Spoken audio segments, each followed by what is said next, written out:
One of the cool things about this project is the realization that a lot of this technique stuff applies to other styles other than classical. And as an example, I think it's pretty intuitive that the left hand would make you, say, a better bluegrass player or a country player if you're going to do like Merle Travis solo stuff. Or you're going to do solo guitar like Joe Pass.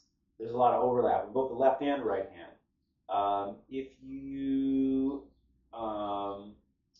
think about it, though, for sure, in the left hand is guaranteed overlap. Like the technique for classical is finger style. And so like if you're a jazz guitarist like Pat Martino, and you use a pick, a lot of that right hand technique does go out the window, but you still have a lot of the same stuff going on in the left hand. And we're going to talk about that in the left hand section. So that's kind of cool that there's overlap and that it'll apply to other styles.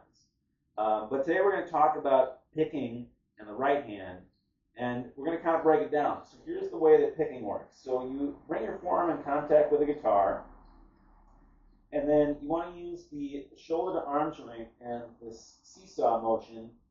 So I start by letting the wrist hang so that it's flexed passively from gravity and deviated towards the wrist passively.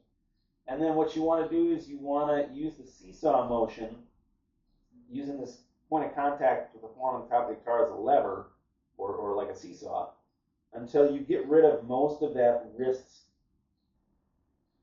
until you get the wrist aligned in the center of its range of motion. And as you do that, you want to feel that there's going to be tension underneath the forearm where it meets the wrist, and you want to feel that go away as you bring it down. Then once you're down, you're going to want to make sure that your forearm is in the center of its range of motion. So I'd go really far, palm up, supinated, and then I relax. And then I do halfway and let it relax, and then I do really small amounts until you've really developed your ability to perceive that. And then I go the other direction, pronated, palm down. And I go really far, let it relax, a little bit, let it relax, a little bit, let it relax. And once your forearm is in the center of the range of motion, the wrist isn't flexed or hyperextended. So I'd also do like hyperextension, relax, a little bit of extension, let it relax. Feel here till you know there's no tension from flexion or extension. It's right at the center. Then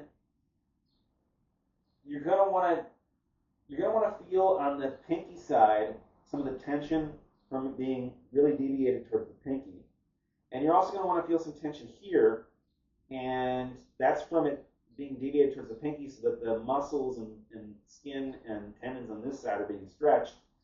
And what you want to do is, with the forearm at the center of its range of motion, the wrist in terms of flexion and extension, the center of its range of motion, you want to deviate towards the thumb.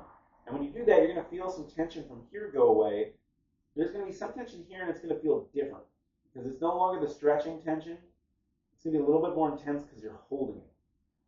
And when you do that, what you're going to find is that when you're deviated towards the pinky, you'll see that it's coming at an oblique angle, whereas when you're deviated towards the thumb, it's perpendicular to the strings, kind of like rest stroke in classic guitar, and so it really slices right through the strings. And that gives you, I'm going to be short from this angle. So like when you're deviated towards the pinky,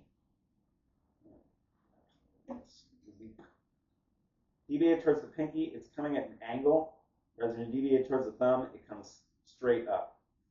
Now, the advantage of that is that you slice right through the string, and now when you're in that setup, the other thing that happens too is I really don't think it's wristing. Like I don't think picking is wristing, and I think if you try that, you'll find it's both awkward and tense and inefficient. I think at moderate to slow to moderate to medium high tempos, it's the elbow. It's this motion. And then the other thing that I noticed too is we talked about in classical guitar, like you want to adjust with the shifting forearm contact point displacement type to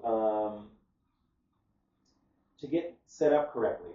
And it's kind of the same thing with the pick. And I don't know why, and I can't explain this to you fully, but what I found is that I was tending to have my forearm contact point too close to the elbow. And when I moved it closer to the middle of the forearm, I started to play better. And it almost felt like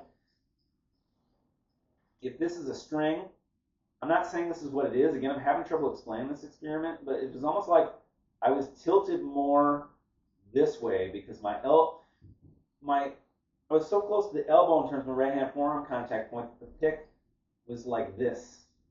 And that wasn't as fast. And when I started bringing that forearm contact point closer to the center, it started to go from here to either straight or even like a little bit back.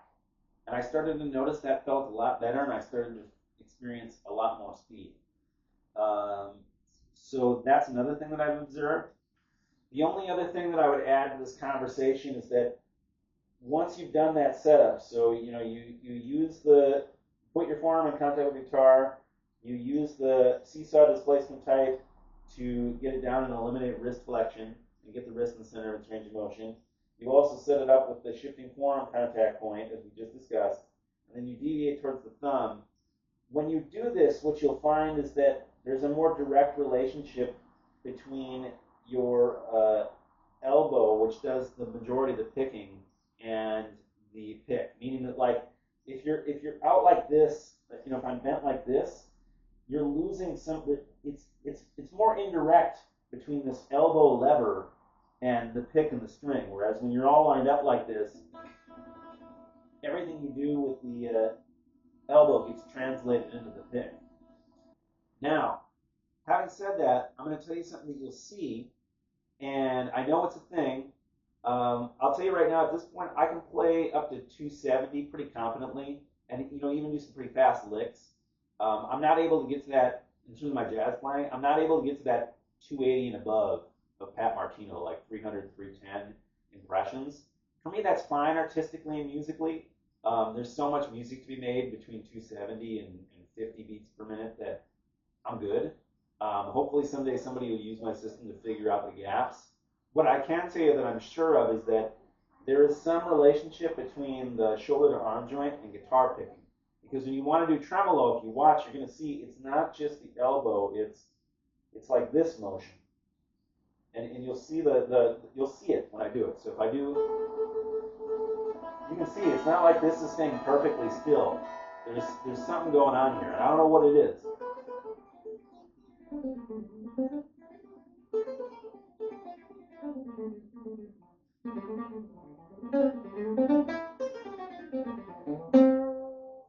So there's some amount of shoulder to arm joint in there. I don't know what it is or how to explain it. I don't know if somewhere in there is the secret to unlocking that remaining 30 BPM and get to Pat Martino impressions 300. But that's what I've observed so far, and hopefully people watch this find it helpful. The last thing that I want to point out is that if you watch a lot of jazz players, you'll see a lot of overlap in classical technique. So, for example, you see anchor fingers. You'll see Joe Pass place a finger. So the idea of an anchor finger is so that you're not holding the arm up.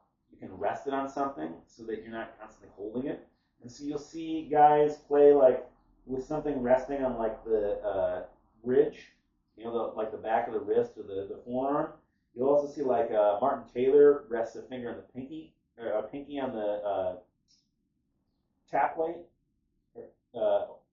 Sorry, not tap plate, the pick guard. Kind of like flamencos or lutenists do. He puts his pinky on there. You'll see Wes Montgomery, he plays the thumb, and he'll have like the rest of the fingers on the guitar body or on the pick guard.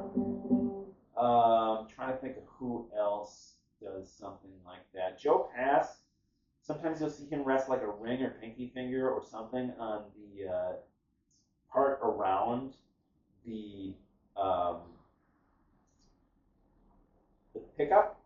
And again, the idea of this anchor finger is that when you're like this, you're holding the guitar, you're holding the whole arm up with the shoulder to arm joint. And when you're able to put something on the top of the guitar, you're no longer holding it up. I found I've been able to make a pretty good technique without having any sort of anchor finger, and I find it's more comfortable for me. But you can experiment with different things. One thing I do want to bring up is that while there's a variety of sitting positions in jazz, I think you want to consider how your alignment gets to it. I think a lot of people are playing with some amount of tilt back, like Rene does. If it's perfectly like this, you have to bring your body over to get around. Whereas if you tilt the guitar back a little bit, it's easier to reach around to get to the strings. And if you look at Joe Pass, he actually plays very similar to Rene.